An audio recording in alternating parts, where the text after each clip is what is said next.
Hey, Comics Cubers. Today we're talking to Basti Artadi, the legendary vocalist for the equally legendary band Wolfgang from the Philippines. We're talking about the 1994 hit Darkness Fell and why it was perfect for a graphic novel adaptation in 2023. Come check it out.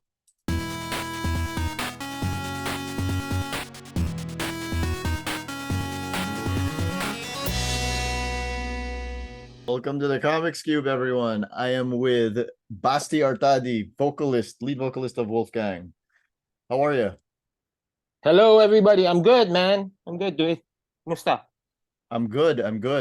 Basti, in 1994, you debuted. Was it 1994? Was it 90, it was 1994, right? I think you're right. Yeah, 94. I think we got together, started writing and being more serious 93.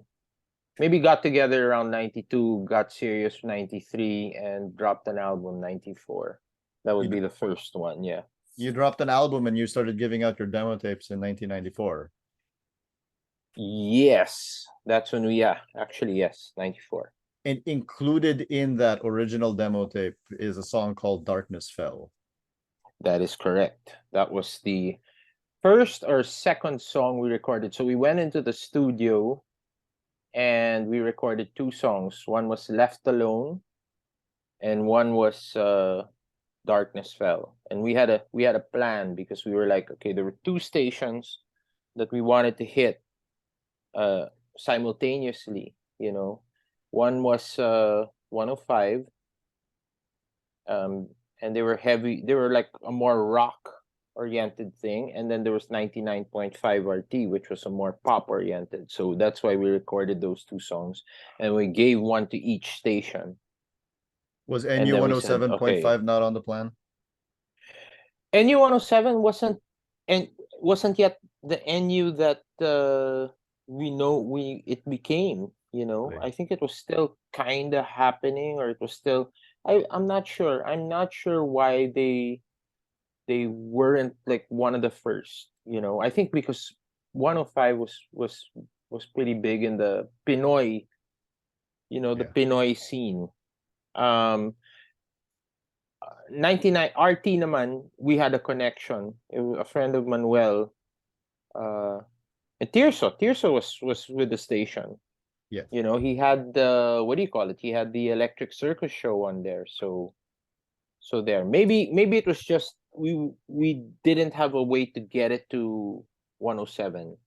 Yeah. You know, I mean, we weren't Wolfgang yet. We were just some unknown guys, you know. So it wasn't easy to just give it and get it on the playlist. I know from not like 105. 105, they were putting on anything, man. You fart into a glass and give it to them, they'll put it on the playlist. So yeah, you guys were pretty much immediately played over and over again, right? It took a while. I mean, they played it, but it took a while. I remember the day we gave it to them, I sat by the radio for like until I went to bed, you know, just listening, and it never played. And I think that was like 4 more days of that, you know, and then maybe I heard it once. Then I was like, wow, yeah, this is it, man, we made it.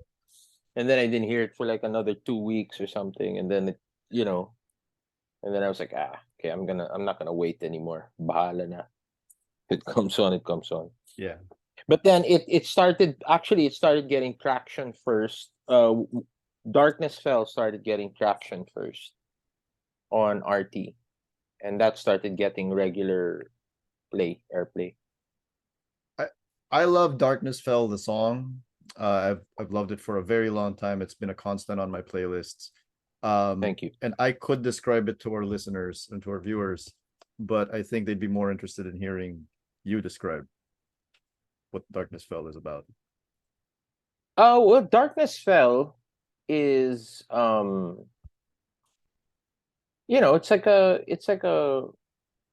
fairy tale breakup song type of thing, you know. I wrote it, I guess, I think it was around the time I broke up with someone, or she broke up with me, or she broke up with me. And well, you know how it goes. You know, I had the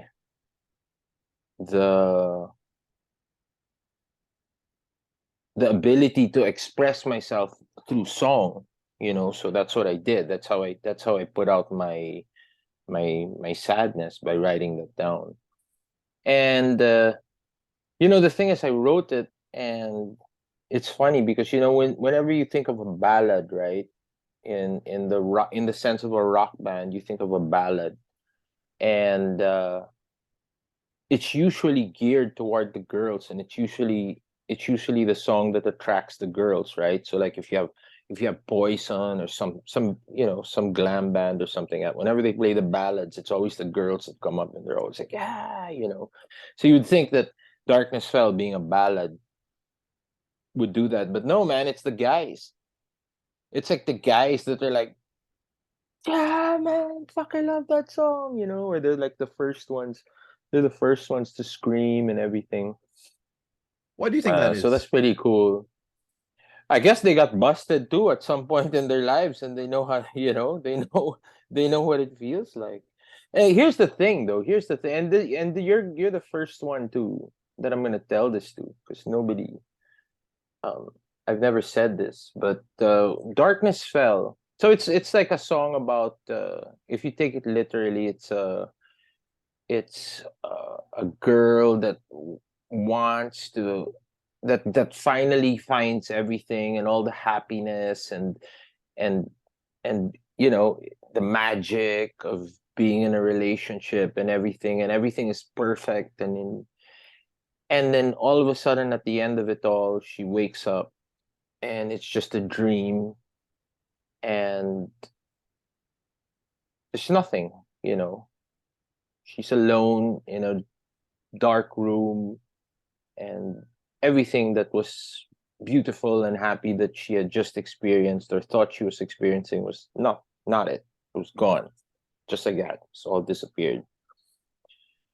And I always thought about it, because everybody thinks, you know, like I said, um, I was in this relationship, and I wrote this song, and I think people were thinking, I mean, my friends and the people I knew, that the song, the girl in that song, was that girl, you know. Yeah. And I never told anybody this, but in my head, I was always like, wow, man, these guys must think I'm a real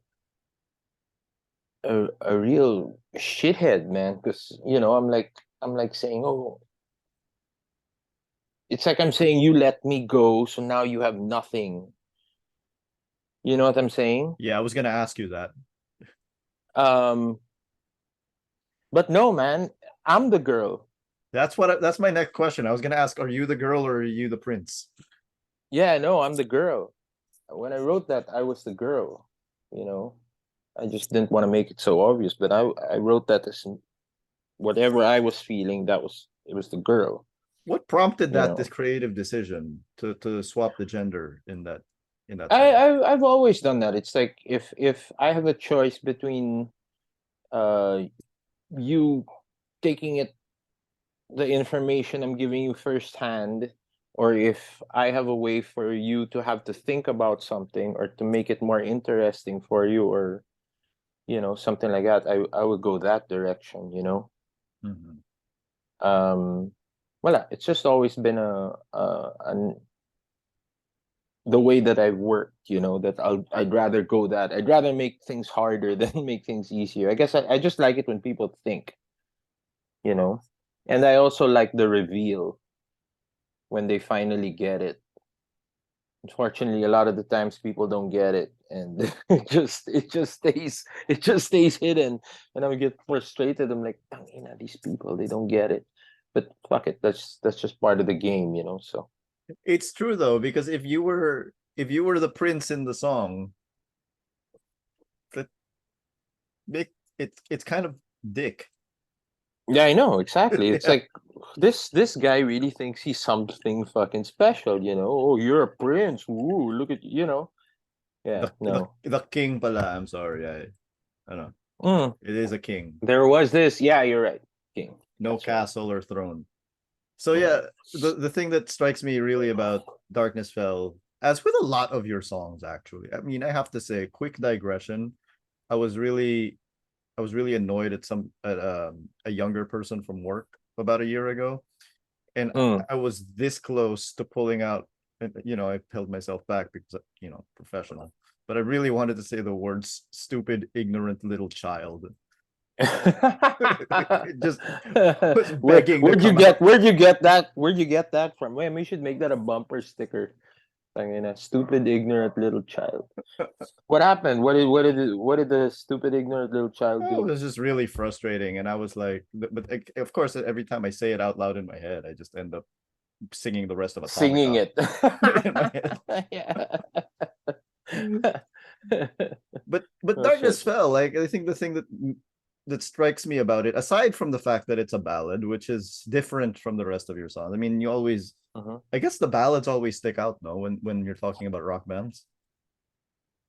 Well, yeah, because the bulk of the material is rock. So when you have a little island, you know, uh, in a catalog, it stands out, you know. You have a particular ballad that And you're a fan of that maybe you patterned Darkness Fell after? what do you mean, like that I didn't write? Yeah, that you didn't write, Like, like from another. well, if you listen to Darkness Fell, it's got similarities to Little Wing. Ah, yeah. Uh, when Manuel first played it, that's what I was like, hey, you know, that that sounds like Little Wing. I mean, I didn't tell him, because I was busy trying to get lyrics and stuff to it. Because Jimi um, Hendrix's Little Wing. Jimi Hendrix, Yeah. yeah, dun, dun, dun, dun. There's some little bit of flashes that are similar, Um, but yeah, like Yeah. yeah, if you ask me what maybe that, but I didn't pattern it after anything. Or you mean like story wise, like Maybe that? story Like, wise, yeah. Any inspiration that came. oh man, it's like all the ballads are like that, it's about every single country song's about that. Like the country song, you start the thing, you have everything. You got the truck, you got the house, you got the wife, you got the kids, you got the sandwich, and by the end of the song you got nothing. Every, That's yeah, that's every country song by a guy. Yeah. And maybe that's where I got the, well, though, it's not like it's a original theme. It's a theme that's been done all over the place. So, but I mean, I grew up on country. My You dad did. played it all the time, and yeah, man, it was Johnny Cash and Waylon and the Highwaymen and Willie Nelson and all that stuff. And I don't. ABBA too. I got that. I listened to that from my sister. I listened to everything growing up. Yeah, I don't think I expected that. Yeah, well, yeah. Yeah. Hey man, if you listen to my original stuff, not Wolfgang stuff, the Basti stuff. There's there's a shit ton of country elements in everything. I did a thing in Plan of Fools. It's called Plan of Fools with Louis and Bea and everything, and that's got country all over it, country and folk.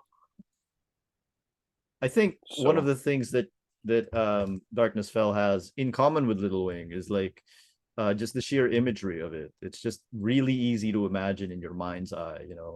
Uh Um, she will actually, yeah. Now that you think about it, yeah, the imagery of that is, yeah, it's like that. It's like a fairy tale type of thing. It's like, and she's walking through the clouds with a circus man. Yeah, man, that's right. The imagery of that is, yeah. So I guess maybe I was influenced by that. You know, yeah. I remember listening to that a lot. In those days, I loved that song. Um, Although I didn't hear it first from Jimi Hendrix. The version I heard first was the Sting Stings. version. Yeah, the Nothing Like the Sun, Yeah. My from think that album. the first time I heard that song was from Skid Row. It's Oh weird, shit! Yeah, that's right. They did that too. Wow, huh? Sebastian Bach. Yeah, you share a name. Out of curiosity. Yeah, Anyway, Yeah. But yeah, the imagery in Darkness Fell, she woke up from a dream that was beautiful and starry, so wild it was all still clear in her eyes. It's just so easy to imagine, which leads me to the question, Yeah. of course, people might be wondering why you're on the Comics Cube. And the reason is Yeah. this 29 years later, you have Yep. created a graphic novel for Darkness Fell. Can you Yes. talk about the genesis of that and what led to that coming about? Um, I've been thinking about putting it into a book for, shoot, man, maybe about 15 years, something like that.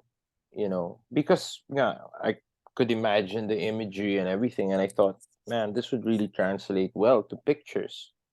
You know, in fact, there was an artist that I was talking to a while back. I'd always mention it, to artists, um, or try to get work to work with an artist, and I don't know if you've experienced this, but they're very busy. I don't know if they're Yes, they busy are. with their I don't know if they're busy with their other things or with whatever, but it's like they say yes, or they say okay, or they say, well, think about, or something, but then they tend to disappear, and then you just never hear from them again. Like this guy, man, the most promising one was this guy, uh Lisa Napil, our manager at the time. This was maybe in 2000, and I don't know, we had come back, so maybe about 2000, 2009, something like that. Maybe around the time of Villains, when we did Villains, Yeah. when we put that out, because I was coming back and forth. And she had set up a meeting with this, because I was telling her, I go, hey, I want to do this, and she was okay. Let's see what we can do. And she set up a meeting with this guy, um, and we had lunch and everything, and he already had been informed what the meeting was going to be about, right? So he already had a concept and an idea and everything. And I loved it. It was like, oh, each page would just be 2 pages like this, and then it was like the drawings would be on the side, and they would like bleed into each other, and it was like it would start like regular figures, and then there would just be more and more fairy, like foresty elements, like a leaf or something, that would just be introduced. And as you turn the pages, it went you got more uh deeper and deeper into the forest, and then animals, and can you picture it? And he had done some rough sketches, and I was like, wow, man, that's great, I love it. And then he disappeared. And I never saw him, and I never heard from him again. I can't even remember his name, unfortunately, man. But yeah, I'm sure he's doing some amazing stuff now, because he was really talented. And then It's there, so probably better not to name him anyway, because he'll be remembered as the guy who flaked on you. well, he ain't the first, man. But wala. So you, as usual, when things like that happen, you kind of get disheartened, and you put it on the back burner, and you just let it fester, and it festered until what was it? When did I start again? 2019 or 2021? Some basta. This last time that we did it, and the thing that sparked it again was I saw this artist reached out to me. Her name is Ramona Gaston. Okay, super She's talented, and amazing. yeah, Yeah. you know her, I follow her on Instagram. Yeah. So yeah, if anybody, can I just say, if anybody wants to follow her, it's Juan Luna 2. I was calling her One Lunay for like the longest time, and then she never corrected me. I was always like introducing her, yeah, and the artist of the book, One Lunay on Instagram, follow her. And then she would just keep quiet, and finally she was like, Basti, it's actually One Luna 2. Because it's like two eyes, right? But I was like, well, thanks for telling me 4 years later. But anyway, so Voila. So she called me out of the blue and she was like, "Hey, I'm part of this group exhibit thing, and I was just wondering, I if you want to contribute also, because she saw that I was painting some stuff, right? Yeah. And that was really generous of her to offer. And I said sure, and so I joined that group exhibit, and in that meeting where she introduced herself, she showed me some of her work, you know. And when I saw her work,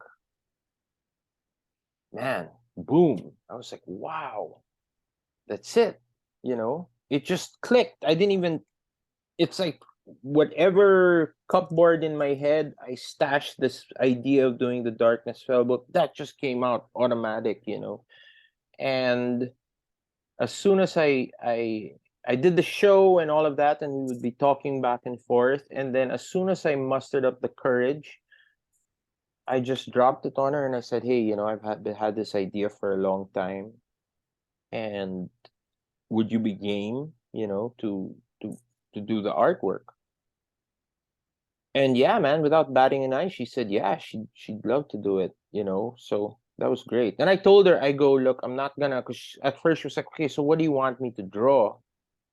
Because it's your lyrics, right? So what do you want me to draw?" And I go, "No, I don't want you. I don't want to tell you anything. I'm just gonna give you the divisions of the pages."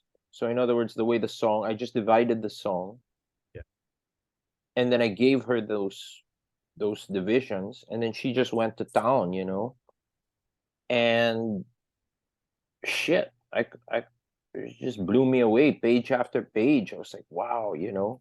I just sit there in front of this thing and just like stare at one page for like a long time, because there's so much things hidden in it, you know, that you just find and you like.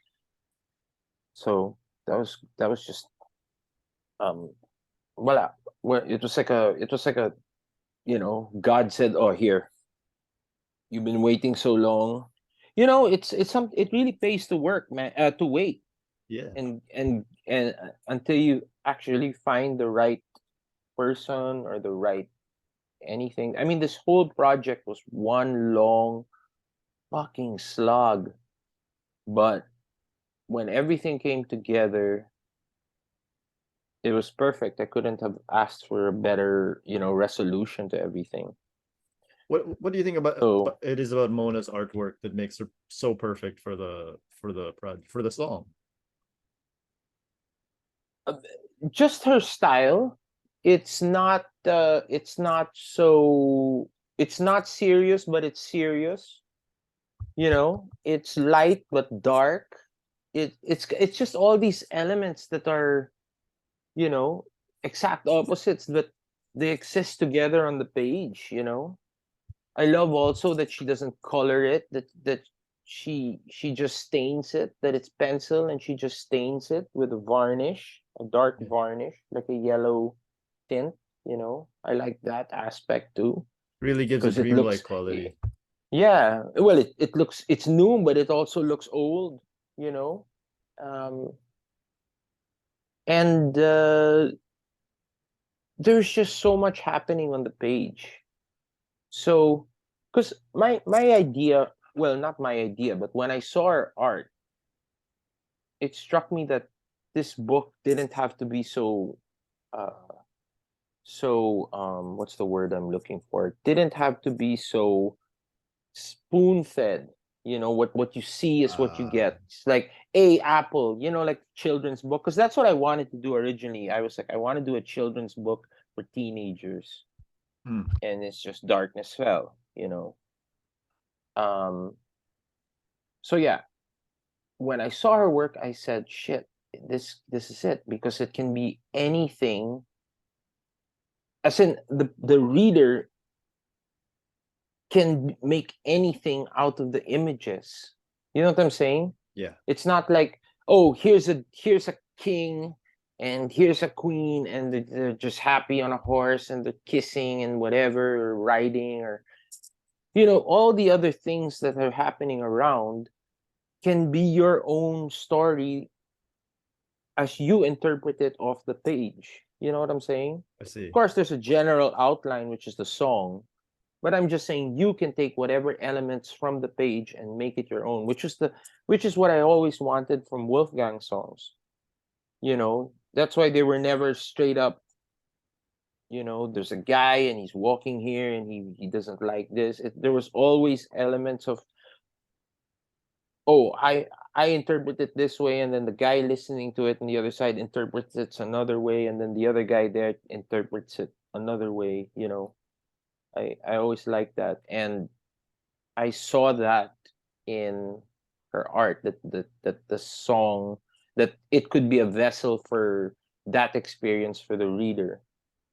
You know, her artwork, and then because of that, since I saw that, so there's since I saw that other dimension open up, I said, shit, what we can do now is let's get some music There we to go. be part of it, you know, and we can add another dimension there too. So you're not just reading it, you're not just thinking of the song, feeling what the song made you feel when you first heard it, but you're also visually looking at all of this and trying to solve whatever puzzle your mind opens up by looking at this image. And at the same time, orally, we're going to give you another dimension that you can feast on as you're going through the book. So that you just be this one giant experience. You know, you could sit in your room and just experience all sorts of shit, you know, with or without drugs. Yeah, it's so to people who don't know what you're talking about, what you're saying is you created an instrumental piece called Darkness Fell Instrumental, Yes. which is So not the same song as the original Darkness Fell. No. So right away when I thought of this, that we could put music on it, it had to be Darkness Fell, right? But I didn't want it to be Darkness Fell like the actual Darkness Fell, because there's too much information already being fed to you. So it's like if you put that song, then it'll be like it's gonna be guiding you too much. I wanted something that was based off of it, that could be a tether, that could be a connection to it, but you are still forming your own path from the beginning to the end, right? Yeah. So I asked Manuel. I said, "Who better to do this, you know, than the fucking guy I did it with in the beginning, you know, who actually wrote the music?"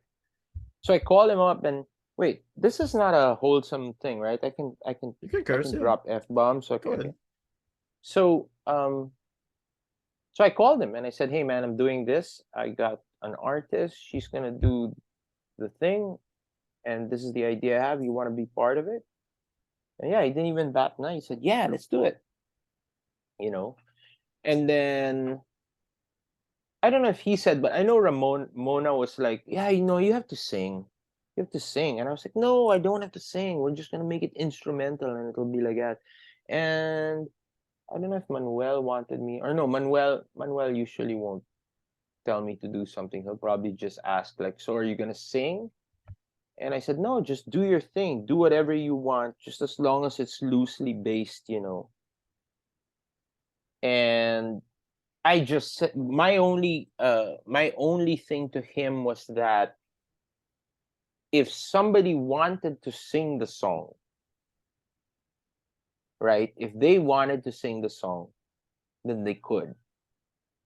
That was it. Like if they wanted to sing it, like if they wanted to go over with the words as they were reading the book and they wanted to follow the song with the words, then they could. It would, you know, it wouldn't, because I think his first draft didn't have some connection to the song. I think it might have been the no, it had to have that. I can't remember what his original thing was, but it didn't have something. Yeah. So you would get lost. You get it? Lost if you tried to sing the lyrics, yeah. If you tried to sing it, if it didn't have that thing. I can't remember what part it was, but So I said, no, you have to put that in there. Oh no, I think I said put the melody just at the beginning or something like that. Dun dun dun dun dun dun dun dun dun dun dun. There. To I think that's signal what to I said. anyone who wants to sing when to start singing. Uh yeah, yeah. Yeah. When to start singing? Yeah, something. Basta. Anyway, just so they know, yeah, exactly, that this is where it is. It's just like a guide, you know. Yeah. But that was it, man. And then he gave it, and it was perfect again. And then shit, Mona did her thing. I think she took about 6 months or 4 months, something like that, to do all the pages. There's only 9 pages in this thing, you know. Yeah. But what we did was we made them big ass pages like that, so you could like Landscape. really look at it. Yeah, like really look at it, you know. And like, and my original idea was we weren't even gonna bind it. We were just gonna have like, it was gonna be like a folder, and then all the pages were just gonna be slipped in there so that you could actually take it out. You know what I'm saying? You could Yeah. take it out and you could like hold it up like this and look at it. Then I thought about it and I was like, no man, fucking Filipinos, they're all gonna get on me and be like, tangina, it's all mano, nakuhulog, nawawala, tangina ba, Basti, bakit ka naman? So I said, yeah, no, Dana, let's just bind it, and then if people want to cut it and frame it, they can just cut it and frame it and do whatever they want. To some extent, you do have to spoon feed. To some extent, yeah, man, because fuck. There's a lot of complainers out there, man. Not just the Philippines, the whole fucking world. It's a human race problem. Tangina. Tell me about the decision to make it landscape instead of portrait. No, that was it. It That was it was just about having a wide space to stare at. And it's always better to stare at something like this than to stare at some, you know. So yeah, that was it. And I don't know, it just seems more natural, a book that's like this than a book that's like this, and then you're, yeah, you know, you're turning a high book like it. So that's it. Did Mona also do the letters, the words? Look at them. Or the words. Or was that no. That was just we got somebody else for that. That was my friend. Actually, I brought him in also. My friend Miguel Mari. Okay. Who anybody that's followed the Wolfgang career, he's the one that did all of our album covers from the first one all the way to, which one is his last one? All the way till Black Mantra. It was all Miguel Mari. So he did all the lettering. He did the lettering, he did the layout. Not the layout, but the, you know, the printer lines. He added all of that for me, and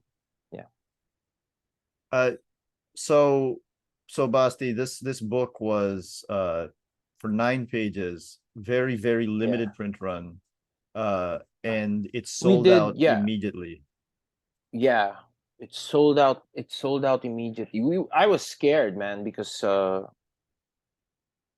shit, dude. You know what we went through for this fucking book. So okay, so Mona did her thing, her 9 pages. Manuel did her thing. We had the whole book. And I was like thinking to myself, I sat back in the chair and I was like, fuck, that wasn't hard at all, man. That was pretty damn easy. Everything just came together great.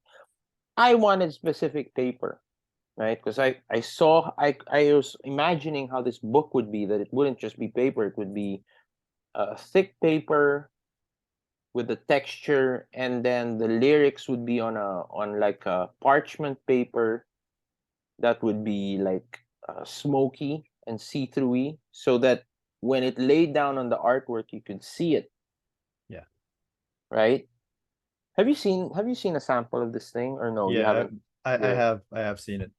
Okay. Paulo Hera showed me one. There, okay. So it's that's what I wanted, right?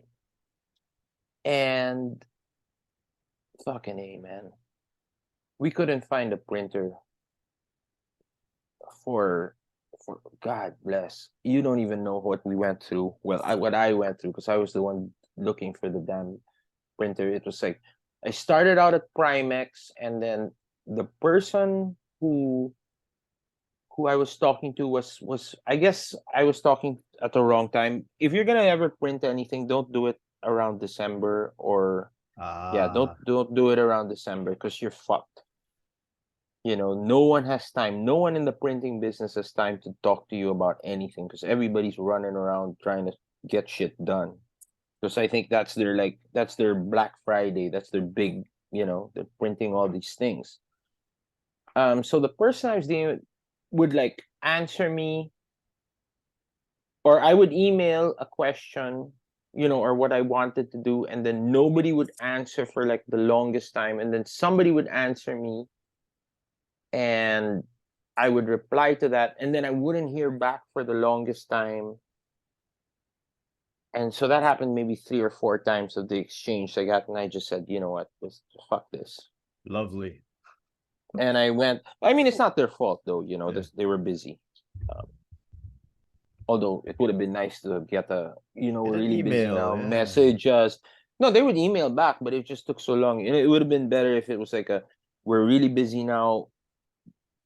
Let's do this in January, or then I'd be like, okay. Yeah, just I'll manage get back to you expectations. in January. Yeah. So I went to another printer who was recommended to me by Miguel Mari, and who a lot of people actually recommended. Shit, they didn't. It was dealing with this person was that person there also was hard. Same thing. Like I'd ask a question, it would be like yes, no answer, yes, no, and I'm like, fuck, man. And this was like back and forth, and then they ended. Well, we don't have paper. We don't have the paper. And so, okay, I'll wait for the paper. And then long nothing, and then, hey, do you have the paper? No. Man, 2 years or some shit like that of like this, right? Do you have the paper? Yeah. Yeah. So I think they that never speaks had to the you though, paper. because that means that you were not gonna put this out until it was exactly the product that you wanted. Yeah, but I was getting weak, man. I was about to buckle. I'm telling you right now. But thank God I didn't. Anyway, and then so after that, since I couldn't, they never had the paper. Mona recommended somebody who I went and we started dealing with him. And then he just disappeared. He fucking just stopped replying after we were like replying for a long time, back and forth, back and forth. Okay, then he was sending me samples, man. I got samples from all of these guys. Like the first guy that I dealt with, he sent me a sample of the book, and I said, shit, this is it. I want this. Oh, we don't have paper. I'm like, why did you send me this fucking thing, man? Shit. Okay, sige. I'll wait for the paper until you have this, and then voila, it never came. And then the other guy sent me samples, and yeah, this is great. That's so and then dumb. he It's like fucking theoretical. disappeared. Yeah, it's like, yeah, we could do this, but not now. At some point in the anyway, I'm not trying to put anybody down. I'm just saying what happened, right? Anyway, then that guy disappeared, and man, you don't even understand. I was like, I met another one who was too expensive, like ridiculously too expensive. And I was like, I felt really bad for Mona, because I wanted to just say, fuck, Dane, I don't want to do this anymore. I'm just going to stop. But she put fucking, 6 months of work into this thing. So I felt really bad about that. And that's why I didn't give up. Anyway, and then what ended up happening, and thank God for this, was my wife, her sister put out a book. Mm-hmm.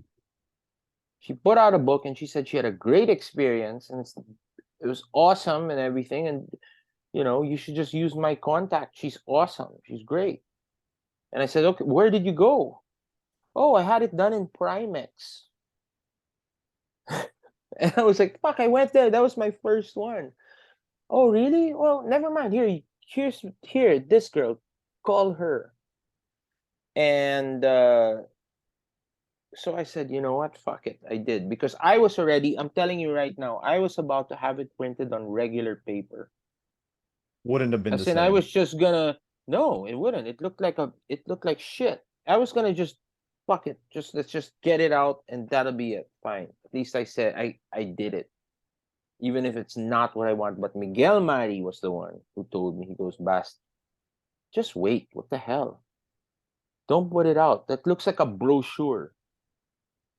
You've waited And this I looked long. at it. Yeah, and I looked at it and it looked like a brochure, man. It looked like a shitty brochure. So I said, yeah, fuck it. Wait. So I waited a little more, and then that came in, that contact from my wife's sister. And shit, man. It was the greatest experience of my life. Primex is the shit. I'm not even joking. If anybody wants to have something printed, you go to Primex and you deal with the girl I met and I dealt with. I'll give you her name. I can't remember it off the top of my head. But she was fucking awesome. Like I just told her what I wanted. Oh yeah, okay, that sounds like that's this. What gauge do you want? Oh, I'm thinking like medyo thick. Okay, hold on, I'll bring you samples. You brought in a sample. That looks good. Okay, we have that. Okay.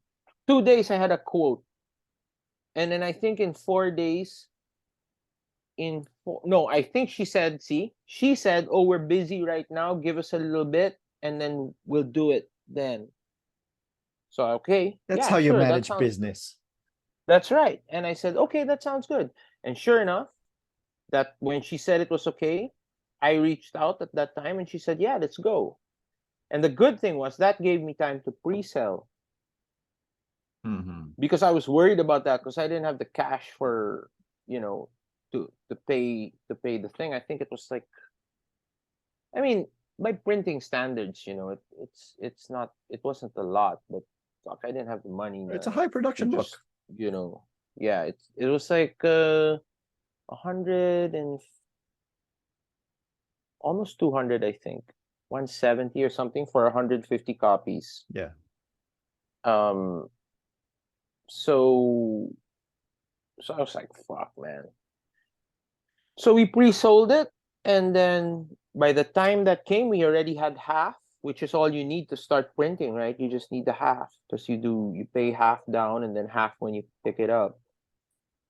And that was it. We were able to make a book and it fucking rocked and it looked great and it was perfect and everything was awesome. And of course, my follow-up question to that is, because there was such a limited print run, are there plans to print more copies? Well, the thing is, we own the thing, so we can do it anytime we want. It's just a matter of when and, is there demand enough? I think a lot of people told me they didn't even know that it was out. They didn't even realize it was out until it already had sold out. Yeah, I didn't know about it until Jay showed me his copy, like online. See, so maybe, yeah, I guess we got to get better at that. But yeah, man, I guess I was thinking about it and I was like, you know what, sometime around December would be good. A little before December. No, not to have it printed in December, but like have it ready, have it printed before December so it's ready in December so people can like give it as gifts. Yeah. If not to somebody, then to themselves. So maybe then. But yeah, it's just a matter of because it's all ready already. All I have to do is say go. They have the files and everything. They just have to print it, It's not anymore. Yeah.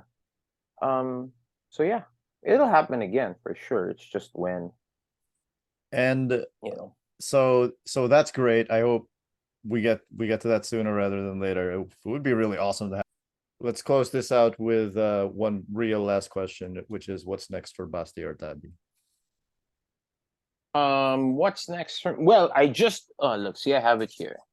I just released a new album, man, right there on vinyl. It's back to Bigat. That's what we're doing. So it's called Black on Black, Blood on White, and it's heavy.